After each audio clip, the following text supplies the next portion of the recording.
ছোটবেলা থেকেই মেলার নাম শুনলেই পাগল হয়ে যেতাম, কখন মেলায় যাব কখন মেলায় যাব। বাড়ির লোকের মাথা খেয়ে নষ্ট করে ফেলতাম যতক্ষণ না মেলায় নিয়ে যাবে। আর সেই বড় হয়ে গেলাম, সব কিছুই পাল্টে গেল। এখন মেলার নাম শুনলে না যেতে ইচ্ছে করে, আগের মতো সেই আবেগটা নেই।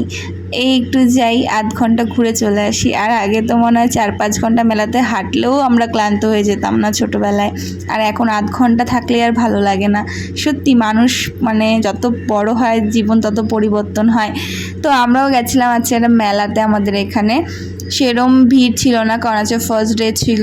তবু আমরা আমাদের মতো ঘুরে নিলাম। আর এই যে নাগরদোলনা, যেটা আমার খুবই ভালো লাগে, কিন্তু আমার বরের জন্য আমি আর চড়তে পারি না, কারণ ও প্রচুর ভয় পায়।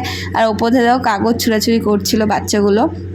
তো এই ছোট একটা মেলা ঘুরলাম, আর খুব কম সময় ঘুরেছি, কারণ আমার একদমই ভালো লাগছিল না, প্রচুর গরম ছিল এখানে। কেমন লাগলো তোমরা কমেন্টে জানিও।